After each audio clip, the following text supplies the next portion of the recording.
Welcome student, Subhash English school की digital classes में आपका स्वागत है। आज हम कक्षा 7वीं संस्कृत का व्याकरण भाग पढ़ेंगे, जिसमें हमको निबंध के बारे में पढ़ना है। उद्यानम का निबंध। तो उद्यानम के निबंध की जो फर्स्ट लाइन है वो क्या है? उद्यानम अत्यंत रमणीयम भवति। मतलब उद्यानम का मतलब होता है बगीचा। मतलब बगीचा जो है वो अत्यंत सुंदर होता है। दूसरी लाइन है उद्याने वृक्षारोहन्ति। मतलब बगीचे में क्या रहते हैं? बहुत सारे वृक्ष रहते हैं। उद्याने वृक्षारोहन्ति। तीसरी लाइन है इसकी वृक्षाः पर्णे पुष्पे फले च शोभन्ते। वृक्ष जो रहते हैं वो पत्तों से, पुष्पों से और फल से मतलब शोभते, मतलब सुंदर दिखाई देते हैं, अच्छे दिखाई देते हैं। उनके ऊपर क्या रहते हैं? पत्ते रहते हैं, पुष्प रहते हैं मतलब फूल रहते हैं, और फलों से वो लदे हुए रहते हैं। उसके बाद में चौथी लाइन है इसकी बालका उद्याने क्रीडन्ति। बालक जो रहते हैं वो बगीचे में क्या करते हैं? खेलते हैं। बालका उद्याने क्रीडन्ति। पांचवी लाइन है इसकी उद्याने तडागपि अस्ति। मतलब उद्यान में, बगीचे में एक तालाब भी है। छठी लाइन है इसकी जना उद्याने भ्रमणार्थ गच्छन्ति। लोग जो है वो बगीचे में क्या करते हैं? भ्रमणार्थ का मतलब घूमने जाते हैं। लोग बगीचे में घूमने जाते हैं। खगा वृक्षेषु निवसन्ति।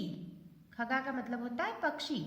पक्षी जो रहते हैं वो वृक्ष के ऊपर क्या करते हैं? निवास करते हैं। खगा वृक्षेषु निवसन्ति मतलब पक्षी वृक्ष के ऊपर निवास करते हैं। उसके बाद तत्र ते निदानम रचयन्ति। और वृक्ष के ऊपर क्या करते हैं? वो अपना घोंसला बनाते हैं। निदान का मतलब होता है घोंसला। तत्र ते मतलब वहां पर वो अपना घोंसला बनाते हैं। रचयन्ति का मतलब होता है घोंसला बनाते हैं, बनाना। फिर है 9वीं वाली लाइन है इसकी प्रभाते खगाना कुजनम मनोहरम भवति। प्रभाते मतलब सुबह का जब समय रहता है तब पक्षियों का जो कूजन रहता है, मतलब कलरव रहता है, वो क्या होता है? मनोहर, मतलब बहुत अच्छा लगता है। पक्षियों का कूजना सुबह के समय में बहुत अच्छा लगता है। इसकी 10वीं लाइन है कि वर्तमान काले वृक्षारोपण कार्य तीव्र गत्या प्रसरति। मतलब वर्तमान काल में वृक्षारोपण का जो कार्य है, मतलब चारों तरफ जो वृक्ष लगाए जाते हैं वो तीव्र गति से हो रहे हैं। ये हो गया हमारा उद्यानम का निबंध, बगीचे का निबंध। तो इसकी 10 लाइनें हो गई। इसके आगे हम धेनु के निबंध के बारे में पढ़ेंगे। धेनु का मतलब होता है गाय। गाय का निबंध लिखना है आपको संस्कृत में, जिसकी हम 10 लाइनों के बारे में पढ़ेंगे। तो इसकी सबसे पहली लाइन है कि धेनु अस्माकं माता अस्ति। धेनु जो है वो हमारी क्या है? माता है। धेनु हमारी माता है, मतलब गाय जो है वो हमारी माता है। दूसरी लाइन है इसमें धेनोः चत्वारः पादा द्वे श्रृंगे एकम लांगुलम च भवति। गाय के 4 पैर होते हैं। चत्वार पादा मतलब 4 पैर, पादा का मतलब होता है पांव। द्वे श्रृंगे 2 सिंग होते हैं।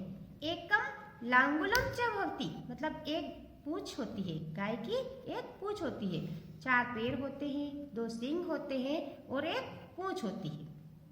इसकी तीसरी लाइन है धेनूनाम विविधा वर्णा भवन्ति। गाय जो है वो विविध वर्णों की, मतलब अलग अलग रंगों की होती है। वर्णा का मतलब रंग, अलग अलग। विविधा मतलब बहुत अलग अलग रंग की होती है गाय।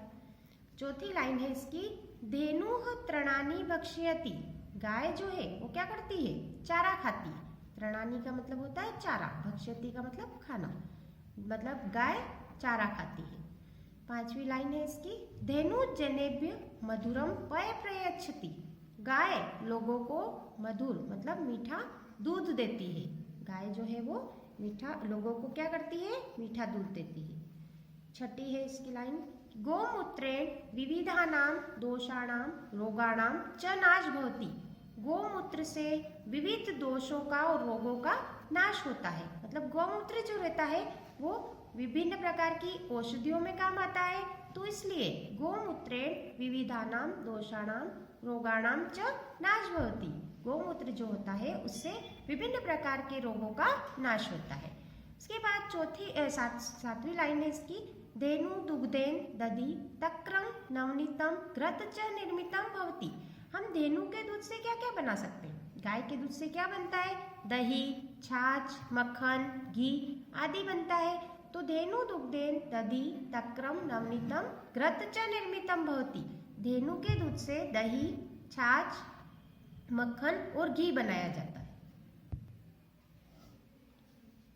भारतीय संस्कृतो धेनूनां महत्वम अधिकम अस्ति। हमारे भारतीय संस्कृत में गाय का बहुत महत्व होता है। तो भारतीय संस्कृतो धेनूनां महत्वम अधिकम अस्ति। भारतीय संस्कृत में गाय का बहुत अधिक महत्व है। गाय को हम गौ माता के नाम से जानते हैं, तो इसलिए उसका बहुत अधिक महत्व है। फिर इसके बाद धेनो दुग्धम मधुरम पथ्य हितकारीम च भवति। गाय का जो दूध होता है वो मधुर और हितकारी होता है, मीठा। और इसके बाद आखिरी वाली लास्ट लाइन है इसकी, वयम धेनु मातृ रूपेण पूज्याम। हम गाय की माता के रूप में पूजा करते हैं, है ना। किस तरह से आखिरी जो लाइन है उसका मतलब है कि वयम धेनु, हम गाय की माता के रूप में पूजा करते हैं। तो ये हमारा गाय का निबंध पूर्ण हो चुका है। पूर्व में हमने धेनु के निबंध के बारे में जाना। अब हम पट धातु लट लकार पट धातु के बारे में पढ़ेंगे। पट धातु, पट का मतलब होता है पढ़ना, तो ये धातु हमको वर्तमान काल की धातु लिखना है। लट लकार का मतलब होता है वर्तमान काल। अब वर्तमान काल में किस तरह से लिखेंगे ये धातु? पट धातु वर्तमान काल की किस तरह से बनेगी? जैसे पुरुषः, एक वचनम, द्विवचनम और बहुवचनम। तो इसमें प्रथम पुरुष एक वचनम कैसे बनेगा? सह पठति, मतलब इसमें बनेगा पठति, पठत और पठन्ति। तो इसमें हम किस तरह से बनाएंगे?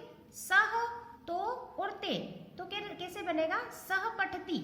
सह पठति का मतलब होता है एक वचनम में वह पढ़ता है। उसके बाद द्विवचनम कैसे बनेगा? तो पठतः, मतलब वे दोनों पढ़ते हैं। उसके बाद बहुवचनम में कैसे बनेगा? ते पठन्ति, मतलब वे सब पढ़ते हैं। तो ये एक वचनम, द्विवचनम और बहुवचनम। इसी तरह से मध्यम पुरुष का कैसे बनेगा? त्वम पठसि। फिर द्विवचनम में युवां पठतः और बहुवचनम में यूयं पठतः।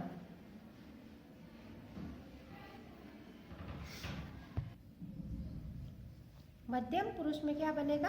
त्वम पठसि, युवां पठत और यूयं पठत। मतलब तुम पढ़ते हो, तुम दोनों पढ़ते हो और तुम सब पढ़ते हो। तो एक वचनम में कैसे बनेगा? त्वम पठसि, और द्विवचनम में युवां पठतः और बहुवचनम में बनेगा यूयं पठत। मतलब तुम पढ़ते हो, तुम दोनों पढ़ते हो और तुम सब पढ़ते हो। इसी तरह से उत्तम पुरुष, तो उत्तम पुरुष का एक वचन शब्द है अहम पठामि, और द्विवचनम में आवाम पठाव और बहुवचनम में वयम पठाम। मतलब मैं पढ़ता हूँ, हम दोनों पढ़ते हैं और हम सब पढ़ते हैं। अहम पठामि का मतलब होता है मैं पढ़ता हूँ। फिर आवाम पठाव का मतलब हम दोनों पढ़ते हैं। आवाम मतलब हम दोनों, पठाव का मतलब पढ़ते हैं, और वयम पठाम का मतलब हम सब पढ़ते हैं। तो ये पट धातु लट लकार वर्तमान काल के बारे में हमने पढ़ा। अब हम पट धातु भविष्य काल लट लकार के बारे में पढ़ेंगे। भविष्य काल के बारे में, तब इसमें पुरुषः एक वचनम, द्विवचनम और बहुवचनम।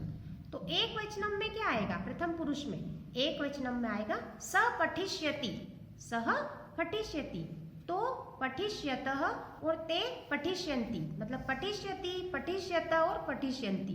तो इसमें क्या लग जाएगा? सह का मतलब होता है वह, पठिष्यति मतलब पढ़ेगा, मतलब वह पढ़ेगा, सह पठिष्यति। तो पठिष्यत मतलब वे दोनों पढ़ेंगे। किसके लिए प्रयोग हो रहा है? द्विवचनम के लिए। तो इसमें आएगा वे दोनों पढ़ेंगे। और बहुवचनम में क्या आएगा? ते पठिष्यन्ति, मतलब वे सब पढ़ेंगे। तो एक वचनम में वह पढ़ेगा, अकेला व्यक्ति पढ़ेगा, इसमें दो पढ़ेंगे और इसमें बहुत सारे पढ़ेंगे। तो एक वचनम, द्विवचनम और बहुवचनम। इसी तरह से मध्यम पुरुष में क्या आएगा? त्वम पठिष्यसि, तुम पढ़ोगे। मध्यम पुरुष का एक वचनम में क्या आएगा? त्वं पठिष्यसि, युवां पठिष्यत और यूयं पठिष्यत। मतलब त्वं पठिष्यसि का मतलब होता है तुम पढ़ोगे, और युवां पठिष्यत का मतलब होगा तुम दोनों पढ़ोगे, और यूयं पठिष्यत मतलब तुम सब पढ़ोगे। तो एक वचनम, द्विवचनम और बहुवचनम का मध्यम पुरुष के बारे में हमने पढ़ा। अब आएगा उत्तम पुरुष। उत्तम पुरुष में कैसे बनेगा? अहम पठिष्यामि मतलब मैं पढ़ूंगा, आवां पठिष्याव हम दोनों पढ़ेंगे, और वयम पठिष्याम मतलब हम सब पढ़ेंगे। अहम, आवां और वयम, पठिष्यामि, पठिष्याव और पठिष्याम। मैं पढ़ूंगा, हम दोनों पढ़ेंगे और हम सब पढ़ेंगे। तो ये धातु कौन सी हुई? हमने भविष्यकाल के बारे में पढ़ा।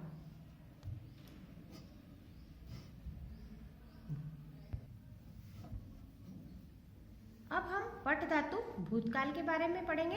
भूतकाल लंग लकार का मतलब होता है भूतकाल। तो इसमें पुरुष एक वचनम, द्विवचनम और बहुवचनम। तो प्रथम पुरुष में क्या आएगा? स अपठत मतलब उसने पढ़ा। प्रथम पुरुष के एक वचनम में आएगा स अपठत। फिर द्विवचनम में आएगा तो अपठताम मतलब उन दोनों ने पढ़ा। और बहुवचनम में आएगा ते अपठन मतलब उन सब ने पढ़ा। एक वचनम में उसने पढ़ा, द्विवचनम में उन दोनों ने पढ़ा, और बहुवचनम में उन सब ने पढ़ा। मतलब स अपठत तो अपठता और ते अपठन। इसी तरह से मध्यम पुरुष। मध्यम पुरुष कैसे बनेगा?